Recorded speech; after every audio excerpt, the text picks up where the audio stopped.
सो है गाइस, स्वागत है आपका एक बार फिर से आप ही के यूट्यूब चैनल में। और आज की इस वीडियो में बात करेंगे Indian renewable energy development agency limited को लेकर।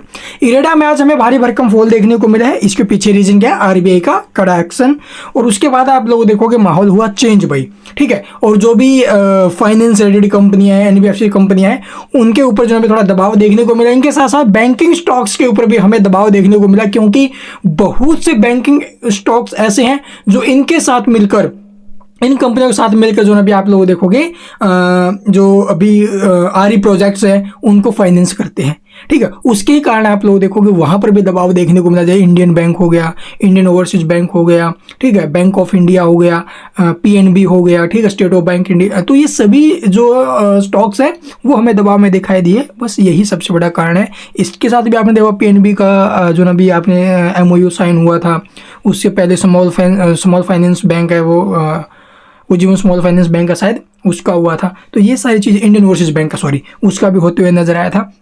तो इन्हीं वजह से उन शेयरों के ऊपर भी दबाव हमें देखने को मिला, क्योंकि गवर्नमेंट का क्या भी RBI reserve bank of India का जो सर्कुलर है, या फिर आप लोग देखो जो भी उनकी गाइडलाइंस है वो ये थी कि 5% प्रोविजंस आपको अलग से रखनी होगी जो भी अंडर कंस्ट्रक्शन प्रोजेक्ट्स है उनके लिए। जब स्टार्ट हो जाएंगे उसके बाद 2.5% कर दो, और उसके बाद आप लोग देखो जब वहाँ से कैश जनरेट होने स्टार्ट हो जाते हैं तो 1% कर दो। तो ये जो अभी कड़े गाइडलाइन आई है, उसके बाद आप लोग देखोगे पावर फाइनेंस स्टॉक्स के ऊपर जमकर गिरावट का जो माहौल बनते हुए नजर आए, क्योंकि आने वाले टाइम में जो इसके रिजल्ट्स आएंगे, या फिर आप लोग देखोगे रिटर्न ऑन एसेट्स है, ठीक है, उसके साथ जो नेट वर्थ है उसके ऊपर नुकसान होगा, उसके ऊपर जो है उसका इफेक्ट आएगा। तो ये सबसे बड़ा कारण है जिसकी वजह से यहाँ पर बना है फॉल। तो आगे के कैसे माहौल हो सकते हैं, क्या इस फैसले से और इनमें गिरावट आएगी या फिर संभलते हुए नजर आएंगे, चलिए वो देखते हैं अभी चार्ट और डाटा के हिसाब से। तो यहाँ पर आप लोगों को जो डाटा देखने को मिल रहा है हमें इन शेयरों के अंदर 180 के आसपास का इसका प्रीवियस क्लोजिंग था, ओपन हुआ 178.80 रुपये, हल्की फुल्की गिरावट के साथ ओपनिंग हुई। फिर उसके बाद जो स्टॉक है वही इसका हाई रहा है। उसके बाद जो स्टॉक है वो 167 तक आया अभी नीचे में। उसके बाद थोड़ी बहुत रिकवरी बनी, 172 के आसपास स्टॉक की क्लोजिंग आई है। मार्केट प्राइस के ऊपर 3,558 क्वांटिटी का एक बाय ऑर्डर डिलीवरी पोजीशन की अगर बात करें तो 33.5 से 34% के करीब डिलीवरी उठते हुए नजर आए। तो चलिए भाई अब देखते हैं इसका चार्ट।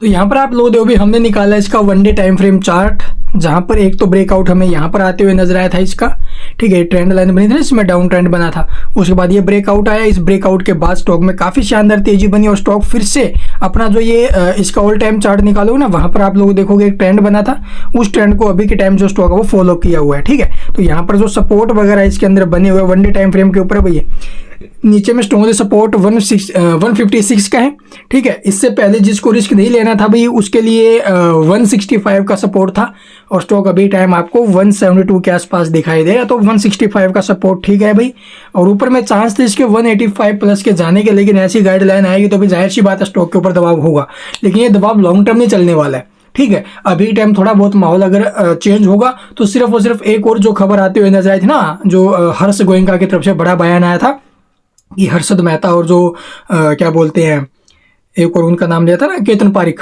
उनका जो दौर है वो फिर से आते हुए नजर आएगा, जिसकी वजह से स्मॉल कैप स्टॉक्स है वहां पर भारी भरकम जो गिरावट का सामना उन्हें करना पड़ा आज के दिन, ठीक है। स्मॉल कैप शेयरों में 1% के करीब गिरावट रही है उस एक बयान की वजह से, ठीक है। लेकिन वो कितना सच है कितना झूठ है देखो भाई, उन्होंने सेबी को भी टैग किया उसके अंदर, ट्वीट के अंदर, और साथ में फाइनेंस मिनिस्टर को भी, और उन्होंने बोला है कि ये हर्षद मेहता और जो क्या बोलते हैं केतन पारिक वाला जो दौर फिर से आएगा, इसलिए आप लोग कड़े कदम उठाइए और इसकी इन्वेस्टिगेशन कीजिए, जो कि कोलकाता को लेकर इन्होंने दिया है कि कोलकाता के जो प्रमोटर्स हैं, वहाँ के जो प्रमोटर्स हैं वो अपनी कंपनियों के जो प्रॉफिट्स हैं वो गलत तरीके से इंक्रीज कर रहे हैं, और ऐसे में जो मारवाड़ी और जो गुजराती ब्रोकर्स हैं वो उसका फ़ायदा उठा के या फिर वो उनके साथ मिलकर इनके शेयरों को मैनिपुलेट कर रहे हैं, जिससे आने वाले टाइम में बहुत तगड़ा इफेक्ट आ सकता है।